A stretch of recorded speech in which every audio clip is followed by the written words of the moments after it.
Hello, everyone. Welcome to The Writing Life. I'm Steve Long, and my guest today is Norm Tognazzini. And I had the privilege of being introduced to Norm with a locally produced play that you've done. So in getting to know you in preparation for this, you've done a lot. And so let's start with the play. One of the things that I was interested in was you are a professional actor. So I wondered if you write a play from the perspective of an actor. How does that inform what you write? I do write, I think, from the perspective of an actor. I have tried different methods, different ways of writing, but I believe it all comes out that it's from my experience on the stage. When I'm writing, I'm thinking where on the stage, placement on the stage of the actors. I'm thinking backstage, what's happening, how things are going to move around. I'm thinking of where the audience is in terms of understanding the story. Is this going to be a good storyline so that the audience understands and is entertained by that? Okay. So to me, there's kind of two things there. There's the physical distribution of the actors and so on, which is kind of separate from the story that you're trying to tell. Right. And the gravity of love, coincidentally, I think has some similarity to the book I wrote, and I want to talk to you about that maybe later. Yeah.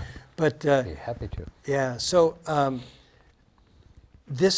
when you do something, it has a theme. I would think you're trying to convey an emotion or the human condition, which again I think is separate. Then what I guess what I'm getting at is, on the one hand, it's an advantage to be an actor. On the other hand, I wonder, do you self-censor?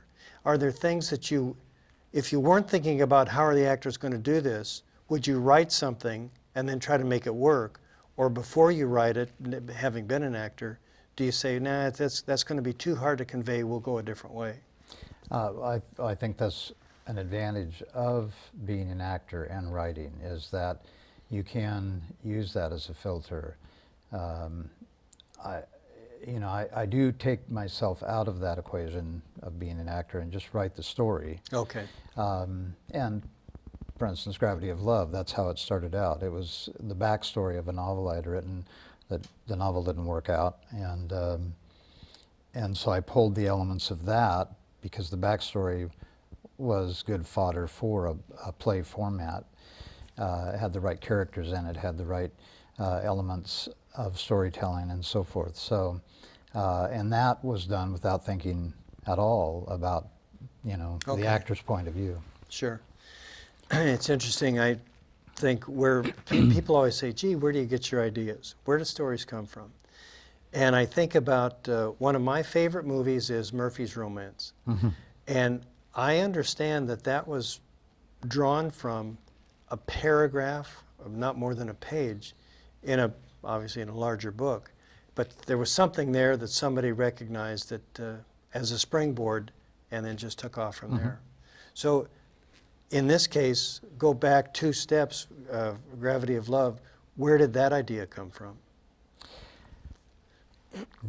It came from the ending of a love story, basically. At the end of this novel, I took that backstory and had developed something, and it took place in a park in Victoria, British Columbia. And so I had backed up from there. And basically, that came from walking through that park up to the top of the hill and looking out over Puget Sound from the Canadian side.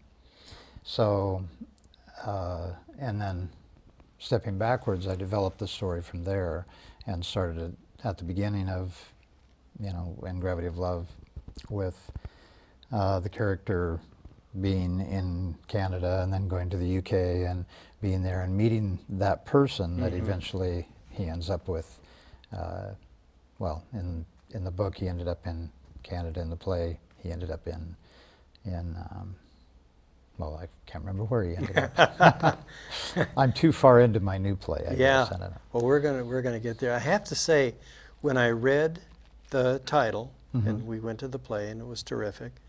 I that title could be taken two ways, I think, maybe more.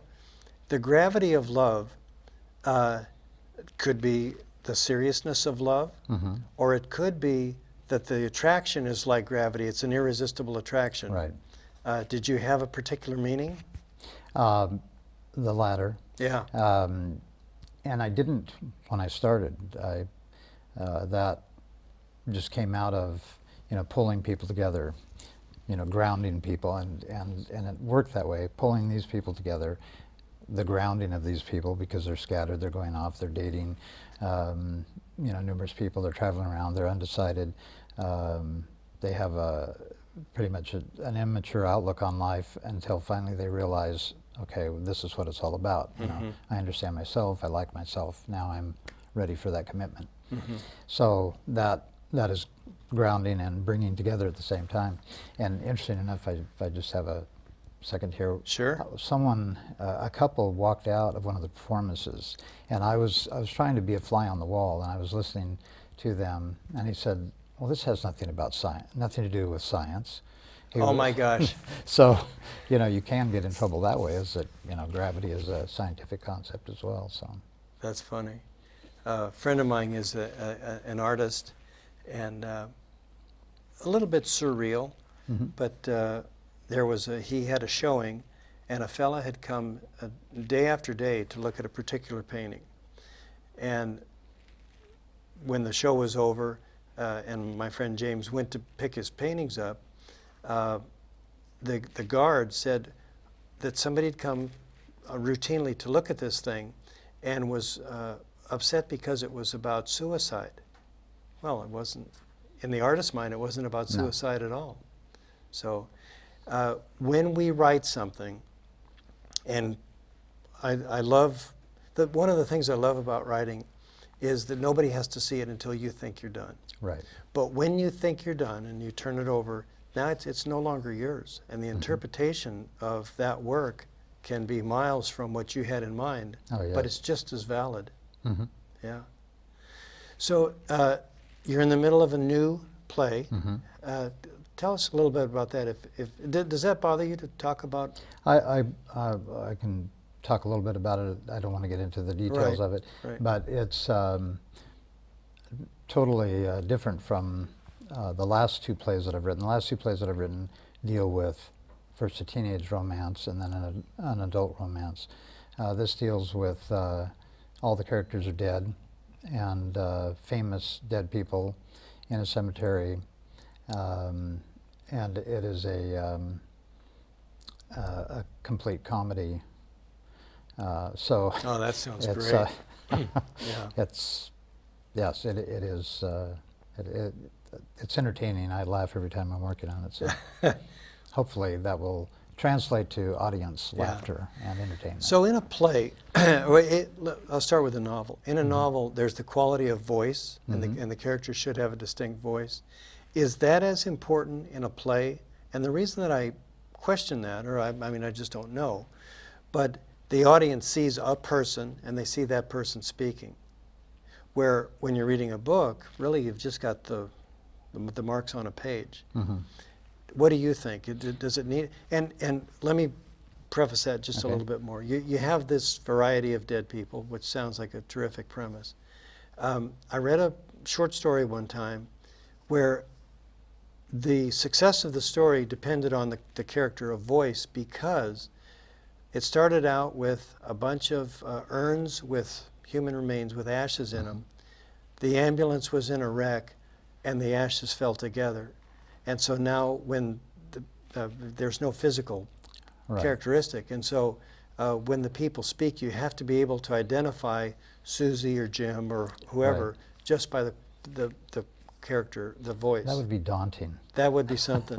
So back to yours, is it less important, do you think, or do you still strive for their particular voice? I do strive for that. Before I got back into writing plays seriously, I had just finished my 5th novel. In a novel, you having written a novel, at least one, and you have plenty of time to develop that character. In a play, the characterization, the character's voice is immediate. You have to establish that voice, because obviously unless it's a one-person play, there are multiple voices. And in this particular play, there's 14 voices. Oh boy. 6 of them are established immediately, and you have to be able to, the audience has to be able to determine who these people are, for one thing, because some of them, they're famous people, but people may not know who they are. Sure. So their voice and their character has to be established immediately. So the voice is extremely important to develop quickly in a play. As you were saying that, I was thinking, voice is the word that we use in novels. Mm-hmm. Character, maybe, or characterization, that I think then takes the place of voice, Mm-hmm. because this is a real person on stage. Mm-hmm. Yeah, that's great. You'd mentioned your novels. I think you said, do you have a manuscript now with an agent or an editor? This novel, The Dawn of Quintessence, which is a contemporary hard science, they call it hard science. That's what my agent has said, and that's what the editors have said. It traveled around, it's traveled around for about 5 years, and I've done edits and re-edits and gotten it down to the size that they want. And it's with an editor at a major publishing house, but a subsidy of a major publishing Right, house. So, okay, that makes sense. and as far as I know, it's on tap to go. I don't know when. Yeah, It's, so you say it's hard science, but it's fiction.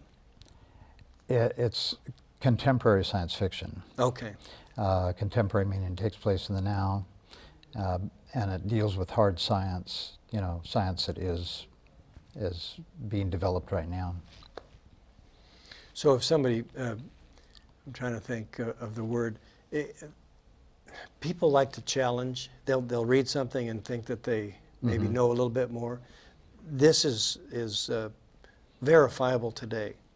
It is verifiable today. As an author, I take artistic license. I have a caveat that is in the front of the manuscript that says, I'm an author, I'm not a scientist.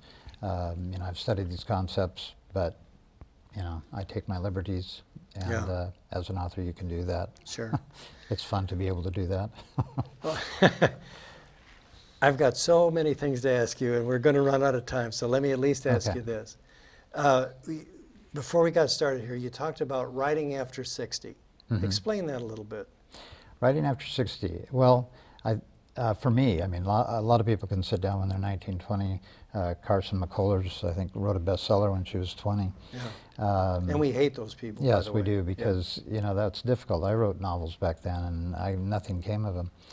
Writing after 60, you have a different perspective. You have a different outlook. You have certainly more knowledge, more experience. You're better able to listen, as we talked about. And I think ideas come out clearer in novel form, play form, however you want to do it, after you've had the time to reflect, and the ability to listen and not be concerned about all the things that wannabe writers are concerned about. Sure. How much money am I going to make? Well, you're not going to make any money, so don't worry about that. Right. You're just writing for the pure joy of writing. Yeah. No, I've told people, if you want to just make some money, get a job delivering pizzas. Yeah. If you want to write, then write. All right. There was a successful author who gave a talk, and some young lady in the audience said, "Oh, how can I be a writer?" And he said, "Well, work on a cruise ship, and then maybe take helicopter lessons, and go tramping through the Amazon. And, in other words, get some experience. Right. Have something to write about." At 17, it's pretty tough. Pretty difficult to Yeah. do. Well, Norm, we're out of time. Thank you so much. Thank you. I'd love for you to come back, and we'll talk about your drumming and your your business and so on. Okay, Yeah. I'll do. But folks, thanks for watching The Writing Life. I'm Stephen Long. If you have suggestions for a guest, if you want to suggest a topic, you can contact me at stephenwlong.com. That's my website. Or my Facebook page is There's a Somebody. And I look forward to hearing from you. Thank you so much. Thanks, Norm. That was fun. Yeah.